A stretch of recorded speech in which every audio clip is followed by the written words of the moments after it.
तो यह तत्वार्थ सूत्र जी की टीका, नाम तत्वार्थ सार, चेतन दास जी ने इसकी टीका लिखी है। उमा स्वामी आचार्य द्वारा रचित ये जैन दर्शन का पहला संस्कृत का ग्रंथ है और इसमें पूरे जिन आगम का सार भरा है 10 अध्यायों के माध्यम से। ठीक है, इसी का दूसरा नाम मोक्ष शास्त्र भी है।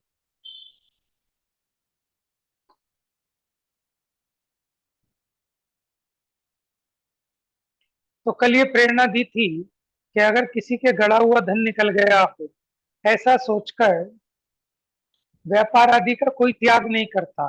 उसी प्रकार जैसे शिवभूति मुनिराज आदि को बिना ज्यादा ज्ञान के भी मुक्ति की प्राप्ति हो गई, तो कहते हैं ऐसा मानकर सभी को अभ्यास नहीं छोड़ना चाहिए, क्योंकि राजमार्ग तो यही है कि तत्वों के विशेष स्वरूप को शास्त्रों से जाने और उसी से अपने शुद्ध स्वरूप की प्राप्ति होती है। फिर ये कहा कि कोई व्यक्ति शास्त्राभ्यास तो बहुत करते हैं लेकिन विषय भोगों को छोड़ते नहीं, तो उनका शास्त्र अध्ययन कार्यकारी है कि नहीं। अगर आप कहते हो कि कार्यकारी है, तो फिर चक्रवर्ती, तीर्थंकर आदि महापुरुषों ने विषयों का त्याग क्यों किया। और अगर कहते हो कि उसका शास्त्राभ्यास कार्यकारी नहीं है, तो फिर शास्त्राभ्यास की क्या महिमा रही। तो कहते हैं शास्त्राभ्यास करने वाले व्यक्ति दो प्रकार के हैं। ये कल प्रश्न खड़ा हुआ था, अब इसका समाधान आज पढ़ेंगे। चलिए पढ़िए, किसका नंबर है आज।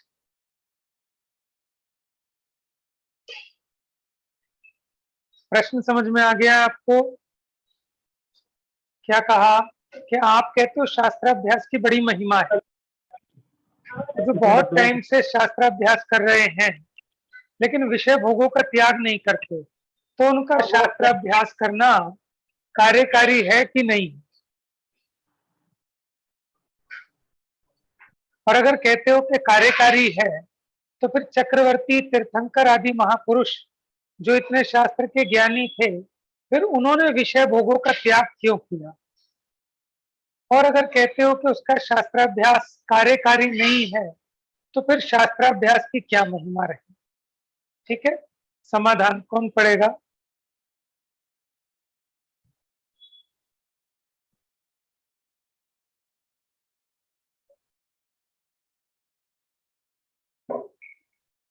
तरुषि ने पढ़ा है कल, शालू ने परसों पढ़ा है, और कोई पढ़ना चाहे, नहीं तो फिर इनमें से पढ़वाएंगे। चलो पढ़ो, फिर शालू पढ़ो। जी भैया, भैया समाधान पढ़ना है ना इसका। समाधान ठीक है। शास्त्र का अभ्यास करने वाले व्यक्ति दो प्रकार के होते हैं, लोभार्थी, धर्मार्थी। जो अंतरंग में धर्मानुराग के बिना ही ख्याति, लाभ, पूजा आदि रूप अपनी मान बढ़ाई होने के लिए शास्त्र का अभ्यास करते हैं, वे लोभार्थी हैं। वे तो विषयादि का त्याग नहीं करते हैं, अथवा अपनी मान बढ़ाई होने के लिए विषयादि का त्याग भी करते हैं, तो भी उनका शास्त्राभ्यास करना कार्यकारी नहीं होता। यह तो लोभार्थी का स्वरूप जानना। देखो, दो तरह के हैं शास्त्राभ्यासी। एक तो लोभार्थी, लोभार्थी माने कोई ना कोई लोभ है, नाम का, पूजा का, ख्याति का। ठीक है, धर्मानुराग तो नहीं है, लेकिन अपने नाम, प्रशंसा, बड़ाई के लोभ में वे क्या करते हैं, शास्त्राभ्यास करते हैं। तो वे तो विषयों का त्याग नहीं करते, कदाचित विषय भोगों का त्याग भी करते हैं, तो वो भी अपनी मान बढ़ाई होने के लिए। तो भैया उनका शास्त्राभ्यास करना कार्यकारी नहीं है, ये तो लोभार्थी का स्वरूप बताया। अब धर्मार्थी माने जो धर्म के प्रयोजन से शास्त्र का अभ्यास करता है। पढ़िए। अब धर्मार्थी का स्वरूप कहते हैं, जो अंतरंग में धर्मानुराग से अपने आत्महित के लिए शास्त्र का अभ्यास करते हैं, वे धर्मार्थी हैं। जैन शास्त्र तो ऐसे हैं कि जो जीव धर्मार्थी होकर उनका अभ्यास करता है, वह विषयादि का त्याग करता ही करता है। उसके लिए तो ज्ञानाभ्यास कार्यकारी है ही। यदि किसी के कदाचित पूर्व कर्म की उदय प्रबलतावश न्याय रूप विषयादि का त्याग नहीं बने, तो भी उसके सम्यक दर्शन, सम्यक सम्यक ज्ञान होने से शास्त्राभ्यास कार्यकारी ही है। जैसे चौथे असंयत गुणस्थान में विषयादि के त्याग बिना ही मोक्ष मार्गीपना है, इसी प्रकार धर्मार्थी जीवों को विषयादि के त्याग बिना भी शास्त्र का अभ्यास कार्यकारी ही जानना। देखिए, इन्होंने कहा दूसरा जीव है धर्मार्थी, वो मान बढ़ाई के लिए नहीं, अपने आत्म कल्याण के लिए शास्त्र का अभ्यास करता है। तो जैन शास्त्र ऐसे हैं कि जो जीव धर्म बुद्धि से धर्मार्थी होकर उनका अभ्यास करता है, तो वो तो गारंटी से विषय भोगों का त्याग करता ही करता है। तो उसके लिए तो ज्ञानाभ्यास कार्यकारी ही है। लेकिन कदाचित किसी के पूर्व कर्म का उदय बहुत तीव्र हो, तो वो न्याय रूप, देखो स्पेशल शब्द आया है, क्या कहा, न्याय रूप विषय आदि का त्याग नहीं बने। देखो, अन्याय के विषय का तो वो भी त्याग करता है। अन्याय के विषय क्या होते हैं? जैसे किसी का पैसा चुरा लेना, ठीक है, किसी की पर स्त्री हरण कर लेना, पर धन, पर स्त्री, ठीक है, ये है अन्याय के विषय। लेकिन अपना धन, अपनी स्त्री, अपनी सामग्री, उसका प्रयोग करना, वो न्याय के विषय है। तो कदाचित पूर्व कर्म के उदय की प्रबलता से न्याय रूप विषय आदि का त्याग नहीं बने, तो भी उसके सम्यक दर्शन, सम्यक ज्ञान होने से शास्त्राभ्यास करना कार्यकारी है। उसका ज्ञान और उसका श्रद्धान वो तो सम्यक होता है। जैसे चौथे गुण स्थान वाला जो सम्यक दृष्टि है, असंयत है, माने उसके त्याग नहीं होता, तो भी उसको मोक्ष मार्गी पना कहा है। इसलिए जो धर्म बुद्धि से शास्त्रों का अभ्यास करते हैं, भले ही उनके कदाचित विषयों का त्याग ना हो पाए, तो भी उनका शास्त्राभ्यास करना कार्यकारी है। अगला प्रश्न।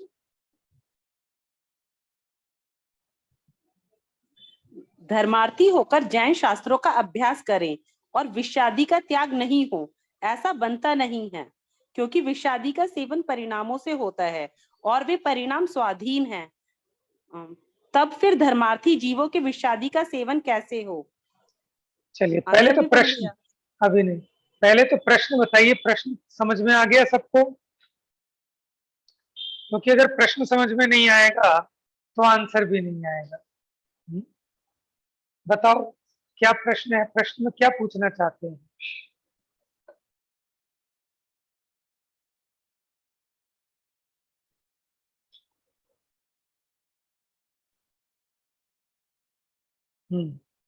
भैया प्रश्न ये है कि मतलब शास्त्र करने से परिणामों में निर्मलता आती है, तो फिर मतलब उसका त्याग होता है। ऐसा नहीं हो सकता कि धर्म बुद्धि से जैन शास्त्रों का अभ्यास करे और उसके विषय कषाय ना छूटे, क्योंकि विषय भोगों का सेवन परिणामों से होता है और परिणाम अपने अधीन है। ठीक है, धर्म अभ्यास करने से जब उसके परिणाम सुधरेंगे, तो फिर उसके विषयों का सेवन कैसे होगा? तो समाधान बहुत सुंदर है, सावधानी से सुनने जैसा है सबके लिए। पढ़िए।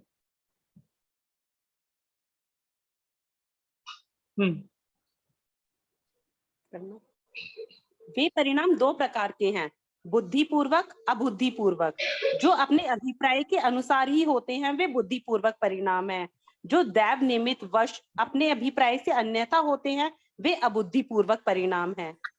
भाव यह है कि जैसे समायिक करते समय धर्मात्मा श्रावक का ऐसा अभिप्राय है कि अपने परिणाम शुभ रूप रहे, वहां जो शुभ परिणाम हो रहे हैं वे तो बुद्धिपूर्वक है, तथा वहीं जो कर्मोदयवश स्वयं अशुभ परिणाम हो जाते हैं वे अबुद्धिपूर्वक है। जो धर्मार्थी होकर जैन शास्त्रों का अभ्यास करता है उसका अभिप्राय तो विषादी का त्याग कर वीतराग भाव रूप रहने का ही है। वहां जो भूमिका अनुसार विषादी के अभाव में वीतराग रूप ही भाव होते हैं वे तो बुद्धिपूर्वक हैं, तथा वही चारित्र मोह के उदय में जो सराग रूप भाव होते हैं वे अबुद्धिपूर्वक हैं। इस प्रकार दो प्रकार के परिणाम हैं। देखिए उनमें से इन्होंने क्या अपने कहा, क्या कहा? देखिए, दो तरह के परिणाम हैं अपने जीव के। एक तो बुद्धिपूर्वक, यानी जैसा अपना अभिप्राय है अगर वैसे ही परिणाम हो तो वो है बुद्धिपूर्वक।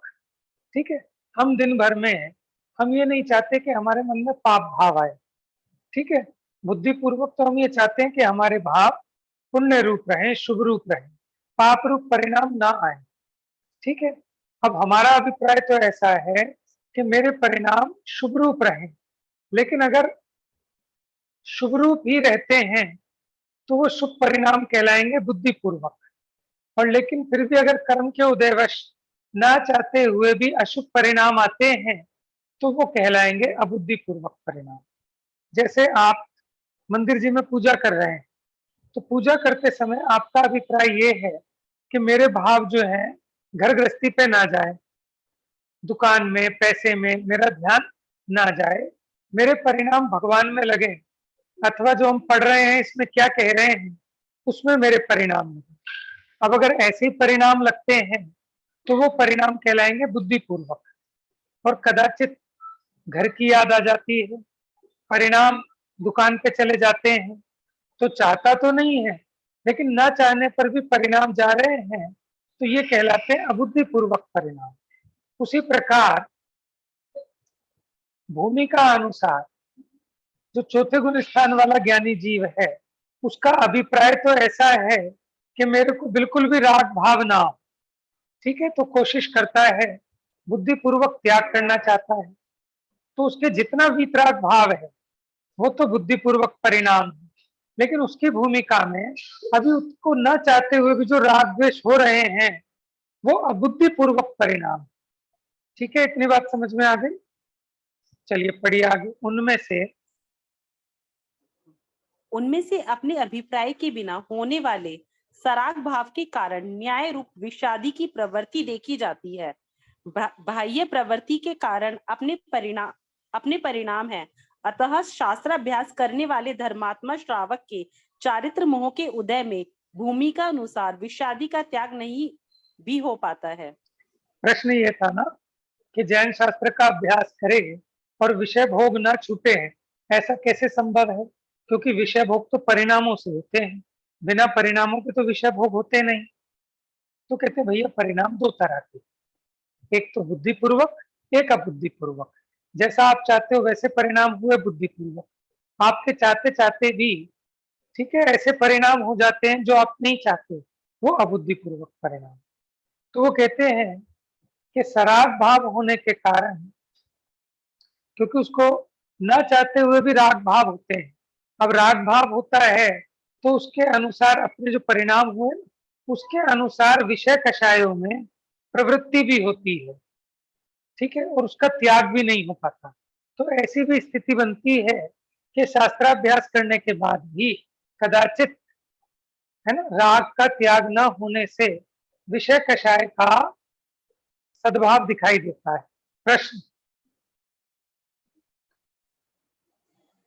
यदि ऐसा है तो विषादी का सेवन करते हम भी कहेंगे कि हमारे उदयाधीन कार्य हो रहा है। वाह, देखो कितनी सुंदर बात कही कि अच्छा ऐसा है तो हम भी ऐसे ही बहाने लगाएंगे कि हम भी विषय सेवन करेंगे और कहेंगे क्या करें साहब, चाहता तो नहीं लेकिन कर्म के उदय से हो रहे हैं, ठीक है, हम भी यही बहाना लगा देंगे।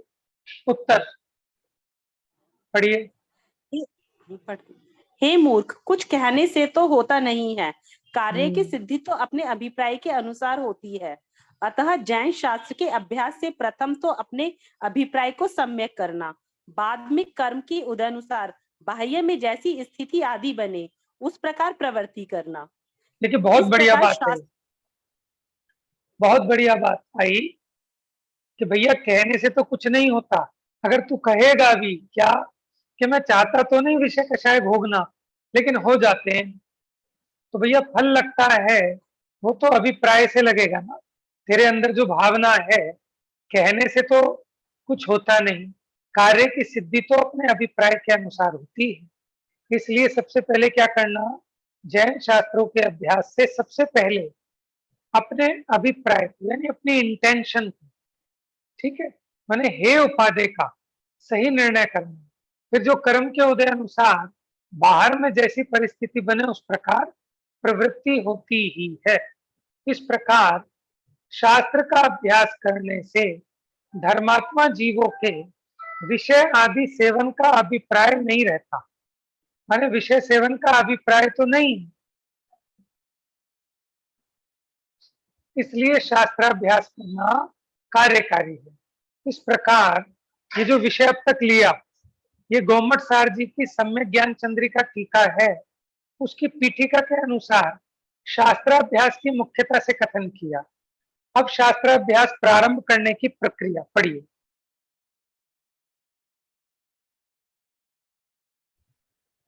शास्त्र के प्रारंभ में दिगंबर आचार्य मंगल, आस्तिक्य, शिष्टाचार, उपकारी का स्मरण, ये 4 प्रयोजन इष्ट देव का स्मरण करने के लिए कहते हैं।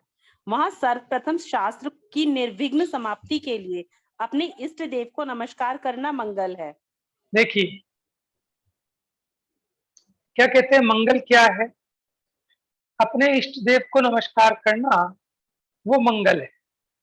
मंगल का अर्थ होता है मंगलाती। मंग माने होता है सुख, जो सुख को लावे उसको कहते हैं मंगल। और मम गालियती, मम माने पाप, जो पापों को गलाकर सच्चा सुख लावे उसे कहते हैं मंगल। तो अपने इष्ट देव को नमस्कार आदि करना, उनका स्मरण करना, उससे क्या होता है? जीव को सुख होता है और पापों की हानि होती है। तो शास्त्र के प्रारंभ में दिगंबर आचार्य मंगल क्यों करते हैं कि उसके 4 कारण हैं। नंबर 1 आस्तिक्य, माने नास्तिकता के परिहार के लिए, कि हम नास्तिक नहीं हैं, हमारा कोई इष्ट देव है और हम उसमें श्रद्धा करते हैं। तो नंबर 1 तो अपने आस्तिक्य को बताने के लिए।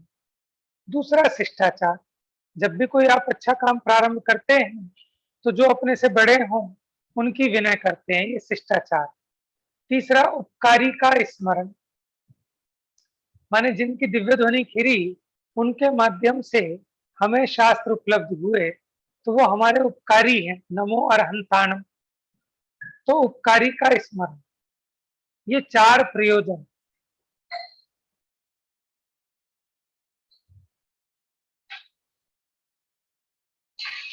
चार कहाँ है? शास्त्र के प्रारंभ में दिगंबर आचार्य मंगल, अच्छा मंगल में आ गया ना, पापों की हानि और सुखों की प्राप्ति। दूसरा आस्तिकता के लिए, तीसरा शिष्टाचार के लिए, चौथा उपकारी का स्मरण करने के लिए। तो ये 4 प्रयोजन इष्ट देव का स्मरण करने के लिए कहते हैं। माने इन 4 प्रयोजन से ग्रंथ के प्रारंभ में इष्ट देव का स्मरण करते हैं। वहां सबसे पहले शास्त्र की निर्विघ्न समाप्ति के लिए अपने इष्ट देव को नमस्कार करना मंगल है। क्या? कि अब जो हम शास्त्र प्रारंभ कर रहे हैं हम इसको पूरा कर सकें, इसमें कोई विघ्न ना आए। ठीक है ना? क्या होता है, या तो शास्त्र सभा बंद हो जाए, या कोई विघ्न आ जाए, या हम बीमार पड़ जाएं, या कभी वक्ता बीमार पड़ जाए, ठीक है, कभी अपने परिणाम मलिन हो जाए तो मन ना लगे सुनने में। तो इन कारणों से क्या होता है, इसको कहते हैं विघ्न। तो ये विघ्न ना आए और मैं इस शास्त्र को पूर्ण कर सकूं, इसके लिए सबसे पहले इष्ट देव को नमस्कार करना ये मंगल है। अब प्रश्न किया, पंच परमेष्ठी रूप इष्ट देवता को नमस्कार करने से शास्त्र की निर्विघ्न समाप्ति कैसे होगी? माने अगर हम पंच परमेष्ठी का स्मरण करें तो इससे शास्त्र निर्विघ्न संपन्न कैसे होगा? तो कहते हैं ऐसी आशंका नहीं करना, क्योंकि शास्त्र का ऐसा वचन है, विघ्नोगाः प्रलयं यान्ति शाकिनी भूतपन्नगा विषम निर्विष्टाम याति स्तूयमाने जिनेश्वरे। विघ्नोगा माने विघ्नों के समूह, प्रलयम प्रलय को प्राप्त होते हैं, माने कितने विघ्न आए हों वो नष्ट हो जाते हैं। और शाकिनी, डाकिनी, भूत, पिशाच, ये उपद्रव नहीं करते। विषम निर्विष्टाम यान्ति, माने विषधर भी विष रहित पने को प्राप्त हो जाता है। कैसे? स्तूयमाने जिनेश्वर, कि जिनेंद्र भगवान का स्मरण करने मात्र से सारे विघ्न नष्ट होते हैं। शाकिनी, डाकिनी, भूत, पिशाच, सर्प आदि उपद्रव नहीं कर पाते, और जहर भी, ठीक है, वो जहर पने को छोड़ देता है। इस प्रकार इष्ट देव को नमस्कार करने से शास्त्र की निर्विघ्न समाप्ति होती है। पढ़ी। अर्थ पढ़ूं भैया या आगे अथवा से? अथवा जैसे अथवा जैसे प्रायश्चित करने से व्रत आदि संबंधी दोष नष्ट हो जाते हैं, औषधि के सेवन से रोग नष्ट हो जाता है, उसी प्रकार अरहंत आदि पंच परमेष्टि को नमस्कार रूप मंगल करने से इस वस्तु में विघ्न करने वाले अंतराय कर्म नष्ट हो जाता है। इस प्रकार इष्ट देव को नमस्कार करने से अपने इष्ट अर्थ की प्राप्ति होती है। तो प्रश्न ये किया भाव था यह कि इष्ट देव को नमस्कार करने से ये शास्त्र निर्विघ्न कैसे संपन्न होगा। तो उन्होंने बताया जैसे व्रत में कोई दोष लगते हैं तो हम प्रायश्चित करते हैं तो व्रत संबंधी दोष नष्ट हो जाते हैं। औषधि का सेवन करने से रोग नष्ट हो जाता है। उसी प्रकार ऐसे ही निमित्त नैमित्तिक संबंध है, और इसके पीछे विज्ञान ये है कि अरंत आदि को नमस्कार करने के जो भाव है वो मंद कषाय रूप भाव है, और जब जीव के परिणामों में कषाय की कमी होगी तो अपने आप उसका मंगल होगा। पढ़िए आगे। भाव यह है कि अरहंत आदि पंच परमेष्टि का नाम रूप पद पाप को नष्ट करने वाला है। जैसे किसी व्यक्ति के प्रति गाली रूप कटुक वचन कहने से, उसके द्वारा अशुभ रूप वचन सुनने से क्रोध रूपी अग्नि उत्पन्न होती है, जिससे पुण्य का नाश हो, पाप का बंध होता है। इसी प्रकार अरहंत आदि पंच परमेष्टियों का नाम लेने से जीव के ऐसे शुभ भाव होते हैं जिससे पाप का नाश हो, पुण्य का बंध हो। इस प्रकार इष्ट देव को नमस्कार करने से इष्ट वस्तु की प्राप्ति में विघ्न करने वाला अंतराय कर्म वहां विघ्न करने में समर्थ नहीं हो पाता। ऐसा भगवान के परमागम में प्रसिद्ध है। अतः ग्रंथ के प्रारंभ में सबसे पहले अपने इष्ट देव को नमस्कार रूप मंगल करना योग्य है। इस प्रकार प्रथम प्रयोजन दृढ़ किया। पहली बात की मंगल की, तो यहाँ देखो क्या बताया कि हमारे किसी भी कार्य में विघ्न लाने वाला कर्म कौन सा है? अंतराय कर्म। जो उसमें विघ्न लाता है उसको कहते हैं अंतराय कर्म। जैसे अगर हम किसी को गाली दें तो गाली देने से हमारे परिणामों में मलिनता आती, क्रोध उत्पन्न होता है। उससे क्या होता है कि अपने पुण्य का नाश होता है और पाप का बंध होता है। लेकिन उसी प्रकार अगर हम अरहंत आदि पंच परमेष्ठियों का नाम लें तो हमारे परिणाम ऑटोमेटिक शुभ भाव रूप होते हैं। उससे पापों का नाश होता है, पुण्य का बंध होता है। इसलिए इष्ट देव को नमस्कार करने से इष्ट वस्तु की प्राप्ति में विघ्न करने वाला अंतराय कर्म अपने काम को नहीं कर पाता। ठीक है, इसलिए ग्रंथ के प्रारंभ में सबसे पहले इष्ट देव, इष्ट कौन है कि जो वीतरागी हो, सर्वज्ञ हो, हितोपदेशी, उनको नमस्कार रूप मंगल करना योग्य है। ये पहला प्रयोजन था। अब दूसरा आस्तिक्य नाम का प्रयोजन। पढ़ी। अब दूसरे आस्तिक्य नामक प्रयोजन को कहते हैं वस्तु के संबंध में नास्तिक्य का अभाव कर उसके प्रति आस्तिक्य भाव प्रकट करना दूसरा आस्तिक्य नामक गुण है।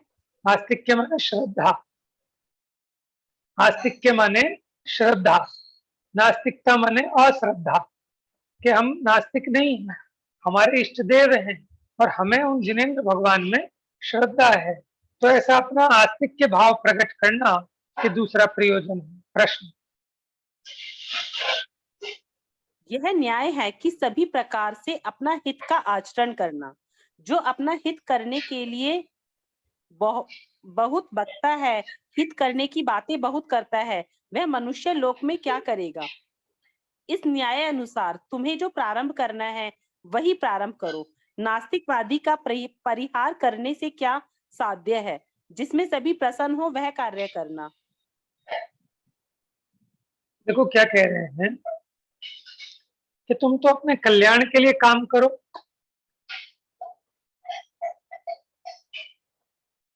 अब वो ये कहना चाहते हैं कि आप खाली बातें बातें बनाते रहो और काम कुछ करो नहीं।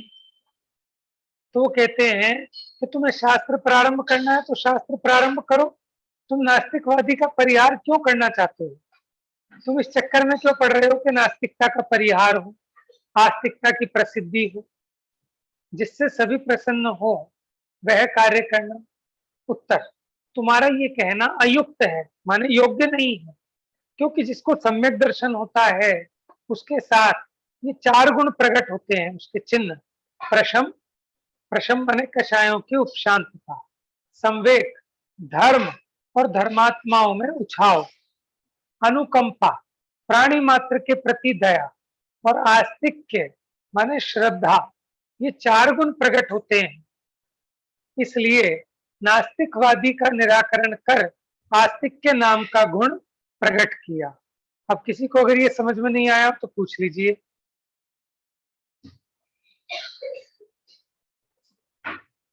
ये 4 गुण है, प्रशम, संवेग, अनुकंपा और आस्तिक्य। देखो, सम्यक दर्शन होता है तब ये बाहर 4 चिन्ह प्रकट होते हैं। प्रशम माने कषायों की शांतता, प्रशम माने शांत, संवेग माने उछाव, धर्म और धर्मात्माओं में उसको विशेष उछाव होता है, बहुमान, ठीक है, संवेग। अनुकंपा, प्राणी मात्र के प्रति, सभी जीवों के प्रति उसको दया का परिणाम होता है, ठीक है, इसका नाम है अनुकंपा।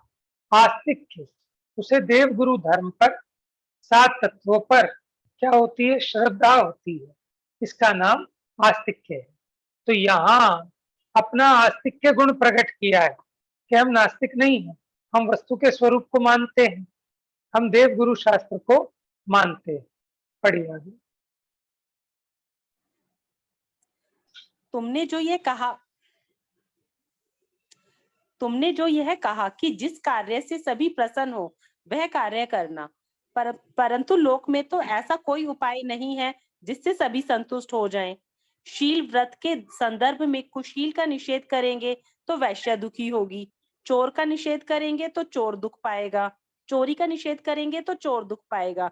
इसी प्रकार स्याद्वाद न्याय से वस्तु का यथार्थ स्वरूप कहेंगे तो मिथ्या एकांतवादी दुखी होंगे। देखो, ऊपर कहा था कि जिससे सब प्रसन्न हो वो काम करो, तो कहते भैया ऐसा तो कोई काम है नहीं कि सब राजी हो जाए।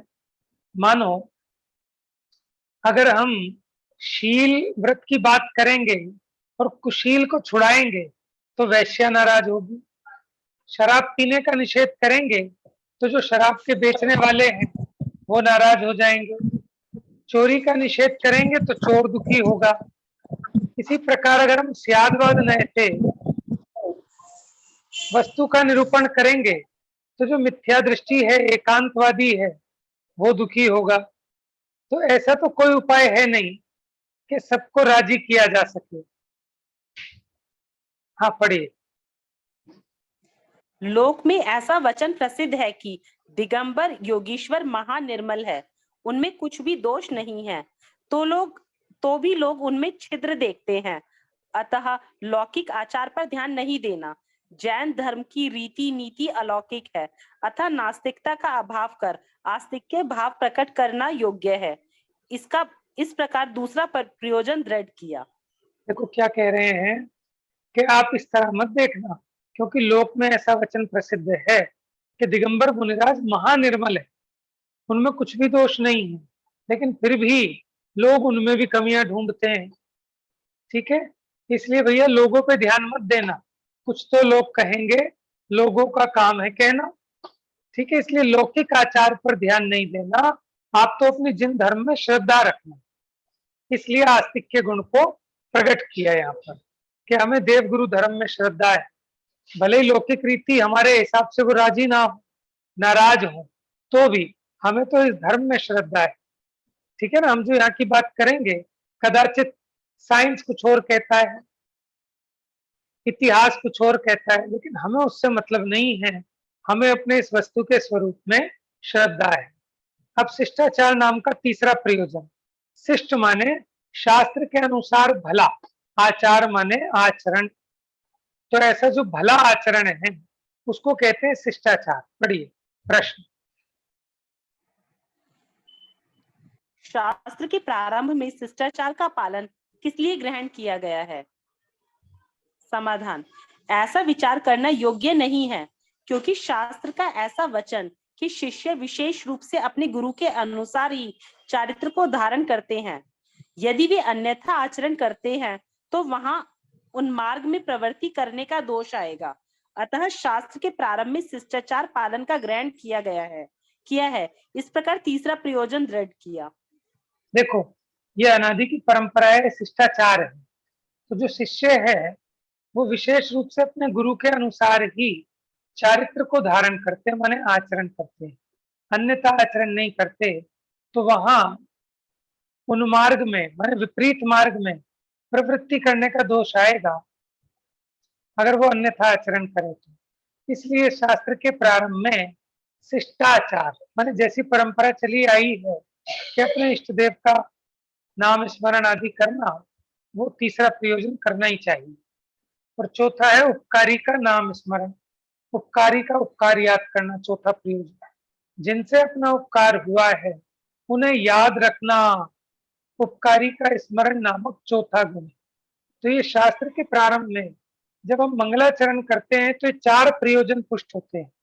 एक तो मंगल होता है, आस्तिक्यपना प्रकट होता है, शिष्टाचार का परिपालन होता है, उपकारी का स्मरण होता है। उपकारी का स्मरण, जिनसे अपना उपकार हुआ उन्हें याद रखना, ये चौथा गुण है। तो प्रश्न किया, शास्त्र के प्रारंभ में उपकारी का स्मरण किस लिए करते हो? समाधान, जिनसे अपना कार्य सिद्ध हुआ है उन्हें याद रखने से उस कार्य में कोई विघ्न नहीं होता, क्योंकि विनय गुण है। अपनी मान कषाय को ढीली करने पर अंतराय कर्म का भी क्षयोक्षम विशेष होता है, जिससे अपने कार्य में विघ्न नहीं होते। लेकिन जो उपकारी का उपकार नहीं मानता उसके कार्यों में विघ्न आते हैं, अंतराय कर्म का उदय आता है। इसलिए हम शास्त्र प्रारंभ से पहले, ठीक है, अपने देव का, गुरु का नाम स्मरण करते हैं। ठीक है,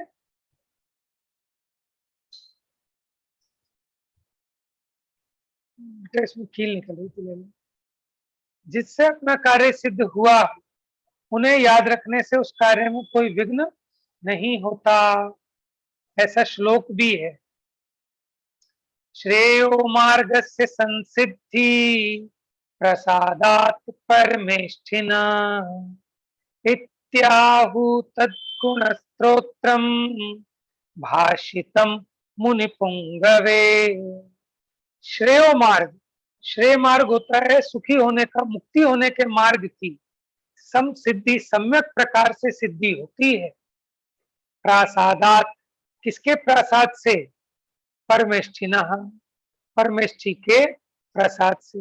इत्याहु तद्गुण स्तोत्रम भाषितम मुनिपुंगवे, इसलिए मुनिपुंगव ये स्तोत्र जिसमें भगवान के गुणों का स्मरण किया जाता है वो कहते हैं। पढ़िए।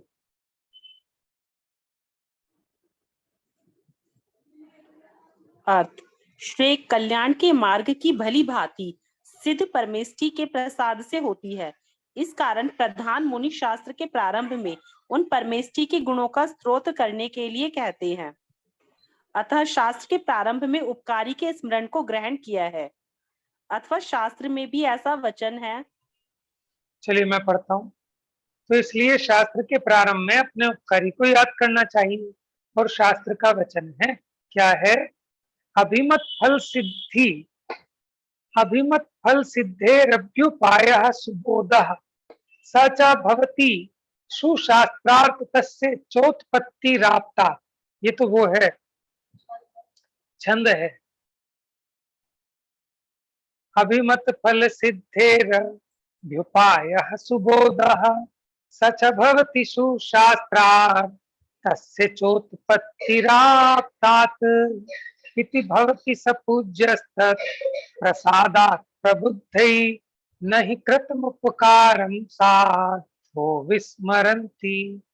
के साधु जन कृतम उपकारम, के किए हुए उपकार को नहीं विस्मरन्ति, क्यों नहीं विस्मरण करते?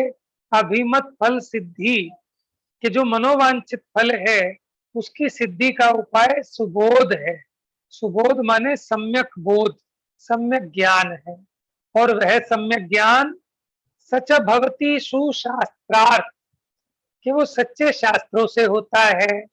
और तस्य उस शास्त्र की उत्पत्ति राप्तात, उस शास्त्र की उत्पत्ति किससे होती है?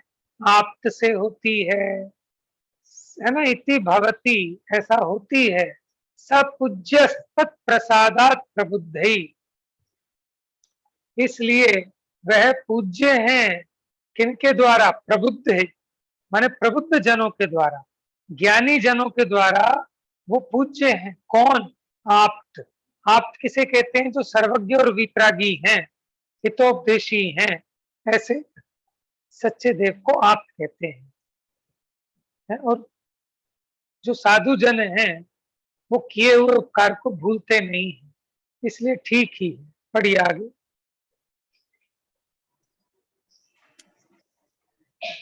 जीव को मनोवांछित फल की सिद्धि का उपाय सम्यक ज्ञान है। सम्यक ज्ञान शास्त्र से होता है। शास्त्र की उत्पत्ति आप्त से होती है। अतः आप्त सर्वज्ञ देव ज्ञानी जीवों द्वारा पूज्य है। यह उचित ही है, क्योंकि साधु जन किए हुए उपकार को नहीं भूलते हैं। अतः शास्त्र के प्रारंभ में उपकारी का स्मरण करना योग्य है। यह उपकारी के स्मरण को ग्रहण करने का प्रयोजन जानना। इस प्रकार चौथे प्रयोजन को दृढ़ किया। हाँ जी, ये छंद जो हमने पढ़ा ये मंदाक्रांता है। अभिमत फल सिद्धे रव्युपाय सुबोधा, मालिनी छंद। सच भवति सुशास्त्रात् तस्य चोत्पत्तिराप्ता इति भवति सपूज्य तत्प्रसादात् प्रबुद्धै नहि कृतमुपकारं साधवो विस्मरन्ति। याद करना चाहिए, बहुत अच्छा छंद है। क्या अर्थ कहा कि मनोवांछित फल की सिद्धि सम्यक ज्ञान से होती है, और उस सम्यक ज्ञान की उत्पत्ति सच्चे शास्त्र से होती है, और उस सच्चे शास्त्र की उत्पत्ति सच्चे आप्त से होती है। इसलिए जो ज्ञानी जन हैं वो सच्चे आप्त का उपकार विस्मरण नहीं करते और उनको पूजते हैं। समय तो हो गया है, अभी आप लीव हो जाएंगे, प्रश्न कर लेंगे। जा वाणी के ज्ञान से सूझे लोकालो, सो वाणी मस्तक नमो सदा देत हूँ।